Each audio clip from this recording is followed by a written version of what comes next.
Hello दोस्तों, welcome to arts वाला। स्वागत है आप सभी का आज के इस नए वीडियो में। आज हम लोग देखने वाले हैं 12वीं के पॉलिटिकल साइंस का दूसरा चैप्टर, जिसका नाम है एक दलीय प्रभुत्व का दौर। तो आज हम लोग इसी चैप्टर से रिलेटेड कंप्लीट ऑब्जेक्टिव को कवर करने वाले हैं। तो आप लोग वीडियो के अंत तक ज़रूर बने रहिएगा। मैं आप लोगों को इस चैप्टर से रिलेटेड प्रत्येक ऑब्जेक्टिव को कंप्लीट करवा दूंगा, वो भी कॉन्सेप्ट के साथ। तो चलिए शुरू करते हैं बिना किसी देरी के। उससे पहले आप लोगों को पता होगा जो मेरा टीचर वाला में चयन हो गया है, तो उसी में मैं बिजी रहता था। इसी के कारण मैं आप लोगों को लगातार वीडियो नहीं ले पा रहा था। हालांकि बीच बीच में मुझे समय मिला हो तो ज़रूर आप लोगों के लिए लाया हूं, फिर भी उसके लिए सॉरी चाहता हूं, लेकिन इसके बाद कंटिन्यू रहेगा। तो चलिए, हमारा क्वेश्चन जो है पहला वो है, जो 1967 तक भारत में किस प्रकार की दलीय व्यवस्था थी। तो याद रखिएगा, 1967 तक जो भारत में दलीय व्यवस्था थी वो थी एकल आधिपत्यशाली दल व्यवस्था। तो ऑप्शन नंबर घ इसका करेक्ट आंसर हो जाएगा। उसके बाद दूसरा हमारा क्वेश्चन है, जो भारतीय राष्ट्रीय कांग्रेस ने किस प्रकार का समाजवाद अपनाया। तो भारतीय राष्ट्रीय कांग्रेस ने जो समाजवाद अपनाया था वो अपनाया था ब्रिटेन का लोकतांत्रिक समाजवाद। तो ऑप्शन नंबर ख इसका करेक्ट आंसर हो जाएगा। उसके बाद तीसरा हमारा क्वेश्चन है, जो किसने कहा कि स्वतंत्रता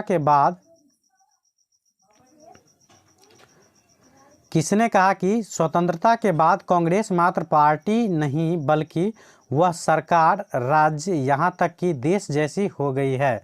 तो ये जो कथन था, याद रखिएगा, स्टैनले कोसनेक का। तो याद रखिएगा, स्टैनले कोसनेक ने क्या कहा था, जो स्वतंत्रता के बाद कांग्रेस मात्र पार्टी नहीं बल्कि वह सरकार, राज्य एवं यहाँ तक कि देश जैसी हो गई है। उसके बाद चौथा हमारा क्वेश्चन है, जो भारतीय राजनीतिक दलीय व्यवस्था को किस श्रेणी में रखा गया है। तो भारतीय राजनीतिक दलीय व्यवस्था को रखा गया है बहुदलीय व्यवस्था में। तो ऑप्शन नंबर ग इसका करेक्ट आंसर हो जाएगा, क्योंकि भारत में एक दल नहीं है, बहुत सारे दल है। नेक्स्ट जो हमारा 5 नंबर क्वेश्चन है वो है, कांग्रेस के युवा तुर्कों में किसे जाना जाता है। तो कांग्रेस के युवा तुर्कों में जो जाना जाता है वो जाना जाता है चंद्रशेखर जी को। तो ऑप्शन नंबर घ इसका करेक्ट आंसर हो जाएगा। तो इसका जो इम्पोर्टेंट क्वेश्चन है वो कुछ बाद है, 5-10 क्वेश्चन के बाद। शुरुआत में आप लोगों को लग रहा है थोड़ा बोरिंग वाला क्वेश्चन, लेकिन उसके लिए आप टेंशन मत लीजिएगा, आगे काफ़ी इंपॉर्टेंट क्वेश्चन सब है। उसके बाद 6 नंबर क्वेश्चन हमारा है वो है, भारतीय राष्ट्रीय कांग्रेस के किस नेता ने 2 बार अपनी पार्टी तोड़ी तथा उसका पुनर्निर्माण किया। तो यहाँ पूछा जा रहा है, जो भारतीय राष्ट्रीय कांग्रेस का ऐसा कौन सा नेता था जो अपनी पार्टी को 2 बार तोड़ा और फिर से उसका निर्माण भी किया। तो वो थी इंदिरा गांधी। तो ऑप्शन नंबर ग इसका करेक्ट आंसर हो जाएगा। उसके बाद नेक्स्ट हमारा 7 नंबर क्वेश्चन है, जो 1967 के बाद कांग्रेस की आधिपत्यशाली स्थिति का पतन कौन सा कारण नहीं था। तो याद रखिएगा, 1967 के बाद जो कांग्रेस की आधिपत्यशाली स्थिति का पतन हुआ, पूछ रहा है इनमें से कौन सा कारण नहीं था। तो चलिए ऑप्शन की ओर चलते हैं। इसका जो करेक्ट आंसर हो जाएगा वो हो जाएगा ऑप्शन नंबर घ, समयानुकूल विचारधारा का न होना। ये गलत है। नेक्स्ट हमारा 8 नंबर क्वेश्चन है, जो भारत में कम्युनिस्ट पार्टी को सत्ता में आने का सर्वप्रथम अवसर कब मिला। तो भारत में कम्युनिस्ट पार्टी को सत्ता में आने का सर्वप्रथम जो अवसर मिला था वो मिला था 1957 में 1957 में दूसरे चुनाव के बाद। तो ऑप्शन नंबर ख इसका करेक्ट आंसर हो जाएगा। उसके बाद नेक्स्ट हमारा 9 नंबर क्वेश्चन है, भारत की किस पार्टी को दक्षिणपंथी पार्टियों की कोटि में रखा जा सकता है। तो ये रखा जा सकता है भारतीय जनता पार्टी को। तो ऑप्शन नंबर ग इसका करेक्ट आंसर हो जाएगा। उसके बाद नेक्स्ट हमारा 10 नंबर क्वेश्चन है, जो 1967 के चौथे चुनाव के बाद 1967 के चौथे चुनाव के बाद कांग्रेस के आधिपत्य के तेजी से पतन में किस तत्व ने प्रबल भूमिका निभाई। तो ये निभाया था, उस टाइम में राजनीतिक दल बदल काफ़ी हो रहा था। तो ऑप्शन नंबर ख इसका करेक्ट आंसर हो जाएगा। उसके बाद नेक्स्ट हमारा जो 11 नंबर क्वेश्चन है वो है, 1971 में बने महान गठबंधन का ध्येय क्या था। तो 1971 में जो महागठबंधन बना था उसका ध्येय पूछ रहा था। तो उसका जो ध्येय था वो था इंदिरा हटाओ। तो ऑप्शन नंबर ख इसका करेक्ट आंसर हो जाएगा। और याद रखिएगा, उस टाइम में जो इंदिरा गांधी का नारा था, इंदिरा गांधी के पार्टी का, वो नारा था गरीबी हटाओ का। और इसके जो विरोधी सब थे महागठबंधन वाले, उसका मेन मतलब नारा क्या था, तो इंदिरा हटाओ। नेक्स्ट जो हमारा 12 नंबर क्वेश्चन है वो है भारतीय राष्ट्रीय कांग्रेस ने समाज के समाजवादी प्रतिमान के बारे में कब संकल्प लिया? तो ये लिए थे 1955 के आवाड़ी अधिवेशन में। तो ऑप्शन नंबर ख इसका करेक्ट आंसर हो जाएगा। उसके बाद नेक्स्ट हमारा 13 नंबर क्वेश्चन है, जो भारत के प्रथम गैर कांग्रेसी प्रधानमंत्री कौन थे? तो भारत के प्रथम गैर कांग्रेसी प्रधानमंत्री, तो देखिए गैर कांग्रेसी का मतलब क्या हुआ? जो ऐसा प्रधानमंत्री जो बिना कांग्रेस पार्टी का था। तो ऐसे गैर कांग्रेसी प्रधानमंत्री जो प्रथम थे वो थे मोरारजी देसाई। तो ऑप्शन नंबर ख इसका करेक्ट आंसर हो जाएगा। उसके बाद है 14 नंबर क्वेश्चन, जो भारतीय राष्ट्रीय कांग्रेस के संस्थापक कौन थे? तो भारतीय राष्ट्रीय कांग्रेस के जो संस्थापक थे वो थे ए.ओ. ह्यूम। तो ऑप्शन नंबर ख इसका करेक्ट आंसर हो जाएगा। ए.ओ. ह्यूम का पूरा नाम याद रखिएगा, एलन ऑक्ट्रोवियन ह्यूम। क्या था? Allan Octavian Hume, A O. Hume का संस्थापक। नेक्स्ट जो हमारा 15 नंबर क्वेश्चन है वो है, कांग्रेस का विभाजन किस वर्ष हुआ था? तो या तो पूछा जाए कांग्रेस का विभाजन किस वर्ष हुआ था, या पूछा जाए कांग्रेस में प्रथम विभाजन किस वर्ष हुआ। दोनों बात एक ही है, लेकिन देखिए क्वेश्चन पूछने का तरीका। पहला हम पूछा है कि कांग्रेस का विभाजन किस वर्ष हुआ, ये 2014 में पूछा गया है। और कांग्रेस के प्रथम विभाजन किस वर्ष हुआ, ये 2019 में पूछा गया है। तो दोनों का आंसर सेम ही है, लेकिन पूछने का थोड़ा भाषा अलग हो गया। तो याद रखिएगा ये जो विभाजन हुआ था 1969 ईस्वी में। तो ऑप्शन नंबर ख इसका करेक्ट आंसर हो जाएगा। उसके बाद नेक्स्ट हमारा 16 नंबर क्वेश्चन है, वो है भारतीय राष्ट्रीय कांग्रेस की स्थापना कब हुई? तो याद रखिएगा भारतीय राष्ट्रीय कांग्रेस की जो स्थापना हुआ था वो हुआ था 28 दिसंबर 1885 ईस्वी में। तो ऑप्शन नंबर क इसका करेक्ट आंसर हो जाएगा। इसके अलावा याद रखिएगा जो भारतीय राष्ट्रीय कांग्रेस का जो स्थापना हुआ था 28 दिसंबर 1885 को, वो हुआ था बम्बई में। और बम्बई के याद रखिएगा गोकुलदास तेजपाल संस्कृत महाविद्यालय। क्या नाम था?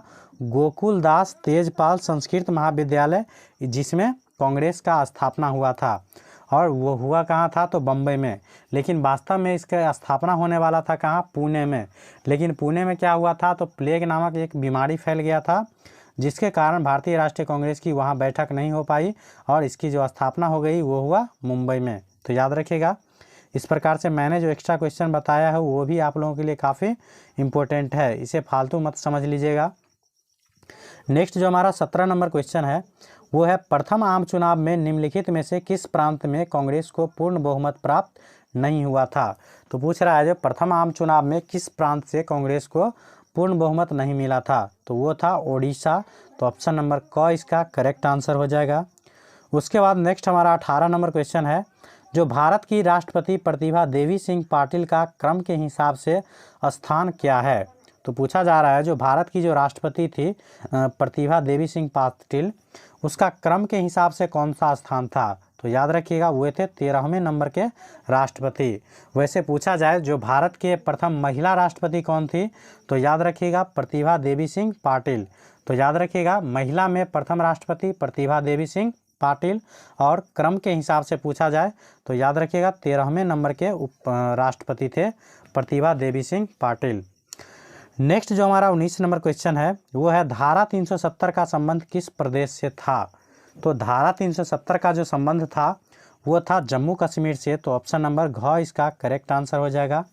इसके अलावा याद रखिएगा जो धारा 370 का जो संबंध था जम्मू कश्मीर से, उसे 2019 में ही समाप्त कर दिया गया। और जम्मू कश्मीर को उसके बाद क्या किया गया? तो 2 संघ शासित प्रदेश या 2 केंद्र शासित प्रदेश में बांट दिया गया। नेक्स्ट उसके बाद 20 नंबर क्वेश्चन है, जो 5 सूत्री कार्यक्रम की शुरुआत किसके द्वारा की गई? तो 5 सूत्री कार्यक्रम की शुरुआत जो की गई थी वो किया गया था संजय गांधी के द्वारा। तो ऑप्शन नंबर ग इसका करेक्ट आंसर हो जाएगा। उसके बाद नेक्स्ट हमारा 21 नंबर क्वेश्चन है, जो सीमांत गांधी के नाम से कौन जाने जाते हैं? तो याद रखिएगा सीमांत गांधी के नाम से जो जाने जाते हैं वो जाने जाते हैं खान अब्दुल गफ्फार खान। तो ऑप्शन नंबर ग इसका करेक्ट आंसर हो जाएगा। उसके बाद नेक्स्ट हमारा 22 नंबर जो क्वेश्चन है पूछ रहा है, निम्नलिखित में से कौन सा सही सुमेलित नहीं है? तो कौन सा सही सुमेलित नहीं है? तो देखिए सोनिया गांधी कांग्रेस से संबंधित है, ये सही है। उसके बाद है मायावती बहुजन समाज पार्टी से संबंधित है, तो ये भी सही है। ग में है जो लालू यादव मतलब लालू प्रसाद यादव राष्ट्रीय जनता दल मतलब आरजेडी से संबंधित है, तो ये भी क्या है? सही है। तो घ इसका गलत आंसर है, मतलब गलत है, इसलिए यही इसका आंसर हो जाएगा। उसके बाद नेक्स्ट हमारा जो 23 नंबर क्वेश्चन है, बोला जा रहा है स्वतंत्र भारत के प्रथम गवर्नर जनरल कौन थे। तो स्वतंत्र भारत के जो प्रथम गवर्नर जनरल थे वो थे सी राजगोपालाचारी। तो ऑप्शन नंबर ख इसका करेक्ट आंसर हो जाएगा। उसके बाद नेक्स्ट हमारा 24 नंबर क्वेश्चन है, जो भारत के प्रथम कानून मंत्री मतलब लॉ मिनिस्टर कौन थे। तो मालूम होगा वैसे कानून के जो निर्माण हुआ था भारतीय संविधान के द्वारा, उसका निर्माता कौन थे, तो मालूम होगा भीमराव अंबेडकर जी। तो इसका भी आंसर हो जाएगा ऑप्शन नंबर ग, BR अम्बेडकर। तो याद रखिएगा भारत के प्रथम कानून मंत्री कौन थे, तो डॉक्टर भीमराव अंबेडकर। नेक्स्ट जो हमारा 25 नंबर क्वेश्चन है, जो भारत में वर्तमान में कुल कितने राष्ट्रीय दल है। तो भारत में वर्तमान में जो कुल राष्ट्रीय दलों की संख्या है वो है 6। तो ऑप्शन नंबर ग इसका करेक्ट आंसर हो जाएगा। वर्तमान में राष्ट्रीय दल की संख्या अधिक होता है, लेकिन कुछ का राष्ट्रीय दल का दर्जा छीन गया है, इसीलिए वर्तमान में राष्ट्रीय दल की संख्या हो गई है 6। और नवीनतम पूछा जाए तो नवीनतम में याद रखिएगा आम आदमी पार्टी, जिसके जो मुख्यमंत्री कौन है, मतलब मेन नेता है केजरीवाल। मालूम होगा आप लोगों को दिल्ली के जो मुख्यमंत्री है। आम आदमी पार्टी का गठन हुआ था 2013 में, जो अभी वर्तमान में राष्ट्रीय दल का दर्जा प्राप्त हो गया है अभी हाल फिलहाल में ही। नेक्स्ट जो हमारा 26 नंबर क्वेश्चन है वो है, भारत में द्वितीय आम चुनाव कब हुआ था। तो मालूम होगा आप लोगों को भारत में जो द्वितीय आम चुनाव हुआ था वो हुआ था 1957 में। तो ऑप्शन नंबर ग इसका करेक्ट आंसर हो जाएगा। नेक्स्ट जो हमारा 27 नंबर क्वेश्चन है, भारत के प्रथम शिक्षा मंत्री कौन थे। तो भारत के प्रथम शिक्षा मंत्री कौन थे, तो याद रखिएगा अबुल कलाम आज़ाद। तो ऑप्शन नंबर ख इसका करेक्ट आंसर हो जाएगा। नेक्स्ट हमारा 28 नंबर क्वेश्चन है, जो 1952 से 1967 तक भारत में किस राजनीतिक दल का प्रभुत्व रहा। तो 1952 से 1967 तक लगातार एक ही राजनीतिक दल का प्रभुत्व रहा, वो था कांग्रेस। तो ऑप्शन नंबर ग इसका करेक्ट आंसर हो जाएगा। उसके बाद नेक्स्ट हमारा 29 नंबर क्वेश्चन है, 29 नंबर, जो स्वतंत्र भारत में प्रथम आम चुनाव कब हुआ था। तो स्वतंत्र भारत में जो प्रथम आम चुनाव हुआ था वो हुआ था 1952 में। तो ऑप्शन नंबर ख इसका करेक्ट आंसर हो जाएगा। नेक्स्ट जो हमारा 30 नंबर क्वेश्चन है, जो 26 जनवरी हम मनाते हैं। तो 26 जनवरी को हम लोग क्या मनाते हैं, तो मालूम होगा ये आप लोगों को, क्योंकि आप लोगों के देश से रिलेटेड है और आप लोग 12वीं के स्टूडेंट भी है, तो आप लोगों को निश्चित रूप से ये बात पता रहना चाहिए। तो बता दीजिएगा कमेंट में, जो 26 जनवरी को हम लोग क्या मनाते हैं, तो मालूम होगा गणतंत्र दिवस के रूप में। तो ऑप्शन नंबर क इसका करेक्ट आंसर हो जाएगा। गणतंत्र दिवस क्यों मनाते हैं, क्योंकि हमारा संविधान जो था हम लोगों के देश का वो 26 जनवरी 1950 को ही लागू हुआ था। अर्थात भारत गणतंत्र कब हुआ था, तो 26 जनवरी 1950 को। इसीलिए हम लोग प्रत्येक 26 जनवरी को क्या मनाते हैं, गणतंत्रता दिवस के रूप में। इसके अलावा स्वतंत्रता दिवस के रूप में कब मनाते हैं, इसका जवाब आप लोग कमेंट बॉक्स में दीजिएगा। अगर पता है तो कमेंट ज़रूर किया कीजिए, क्योंकि मुझे भी पता चले, जो मेरा दोस्त सब है उस सबको क्या पता है और क्या नहीं पता है। नेक्स्ट जो हमारा 31 नंबर क्वेश्चन है वो है, इस समय भारत में कौन सी दलीय व्यवस्था मौजूद है। तो इस समय जो भारत में दलीय व्यवस्था मौजूद है वो है बहुदलीय व्यवस्था। तो ऑप्शन नंबर ग इसका करेक्ट आंसर हो जाएगा। उसके बाद नेक्स्ट हमारा 32 नंबर क्वेश्चन है, जो भारत में हुए 1977 के आम चुनाव में किस राजनीतिक दल को बहुमत मिला। तो भारत में जो 1977 में आम चुनाव हुआ था उसमें पहली बार बिना कांग्रेस वाला जो पार्टी था उसको मौका मिला था। तो याद रखिएगा जनता पार्टी को सरकार बना था। ऑप्शन नंबर ख इसका करेक्ट आंसर है। उसके बाद नेक्स्ट हमारा जो 33 नंबर क्वेश्चन है वो है, राजनीतिक दलों को किस संवैधानिक संस्था द्वारा चुनाव चिन्ह आवंटित किया जाता है। मतलब जितना भी राजनीतिक दल होता है तो पूछ रहा है किस संवैधानिक संस्था द्वारा उसे चुनाव चिन्ह आवंटित किया जाता है। तो ये जो चुनाव चिन्ह आवंटित किया जाता है वो चुनाव आयोग के द्वारा किया जाता है। तो ऑप्शन नंबर क इसका करेक्ट आंसर हो जाएगा। उसके बाद नेक्स्ट हमारा 34 नंबर क्वेश्चन है, जो जनता पार्टी की स्थापना कब हुई। तो जनता पार्टी की जो स्थापना हुई थी वो हुआ था 1977 में। तो ऑप्शन नंबर क इसका करेक्ट आंसर हो जाएगा। नेक्स्ट हमारा 35 नंबर क्वेश्चन है, जो कांग्रेस में प्रथम विभाजन किस वर्ष हुआ था। तो ये भी क्वेश्चन आप लोगों को पता होगा, हालांकि वो पूछा गया था अलग लैंग्वेज में, लेकिन आंसर उसका सेम ही है। तो भारत में जो प्रथम विभाजन हुआ था वो हुआ था 1969 में। तो ऑप्शन नंबर ख इसका करेक्ट आंसर हो जाएगा। नेक्स्ट उसके बाद है 36 नंबर, जो भारत के प्रथम उपराष्ट्रपति कौन थे? तो भारत के प्रथम उपराष्ट्रपति कौन थे? तो याद रखिएगा डॉक्टर एस राधाकृष्णन। तो ऑप्शन नंबर क इसका करेक्ट आंसर हो जाएगा। डॉक्टर एस राधाकृष्णन का मतलब हो गया डॉक्टर सर्वपल्ली राधाकृष्णन। ये आप लोग अगर विद्यार्थी है तो निश्चित रूप से ही आप लोगों को पता होगा, क्योंकि इनके जन्म दिवस पर हम लोग क्या मनाते हैं? शिक्षक दिवस। और शिक्षक दिवस कब मनाया जाता है ये आप लोग कमेंट बॉक्स में बताइएगा। और दूसरा क्वेश्चन है आप लोगों को राष्ट्रपति भी बताइएगा, जो भारत का प्रथम राष्ट्रपति कौन थे? चलिए मैं बता देता हूँ जो भारत के प्रथम राष्ट्रपति कौन थे, तो डॉक्टर राजेंद्र प्रसाद। उसके बाद नेक्स्ट हमारा 37 नंबर क्वेश्चन है, जो भारत में कौन सी दलीय व्यवस्था मौजूद है? तो ये भी क्वेश्चन शायद 2-3 बार रिपीट हो चुका है, लेकिन वो अलग लैंग्वेज में यूज हुआ था, लेकिन आप लोगों को आंसर इसका ज़रूर पता हो गया होगा। जो भारत में कौन सी दलीय व्यवस्था मौजूद है? तो इसका जो आंसर हो जाएगा ऑप्शन नंबर ग, बहुदलीय व्यवस्था मौजूद है। नेक्स्ट हमारा आज का इस चैप्टर का लास्ट क्वेश्चन है 38 नंबर, जो भारत का पहला उप प्रधानमंत्री कौन था? तो भारत का जो पहला उप प्रधानमंत्री था वो था सरदार वल्लभ भाई पटेल। तो ऑप्शन नंबर ख इसका करेक्ट आंसर हो जाएगा। मालूम होगा आप लोगों को जो सरदार वल्लभ भाई पटेल को क्या कहा जाता है? तो आयरन मैन ऑफ इंडिया, मतलब भारत का लौह पुरुष। तो मैंने उप प्रधानमंत्री का नाम बता दिया है, आप लोग कमेंट बॉक्स में बताइएगा जो भारत का प्रथम प्रधानमंत्री कौन थे। और यह जो चैप्टर का ऑब्जेक्टिव मैंने बताया है आप लोगों को यह कैसा लगा इसे कमेंट बॉक्स में ज़रूर बताया कीजिए, और हमारी मेहनत के लिए एक लाइक ज़रूर कर दीजिएगा, और इसी प्रकार की वीडियो को देखने के लिए चैनल को सब्सक्राइब भी कर लीजिएगा। तो थैंक यू फॉर वॉचिंग।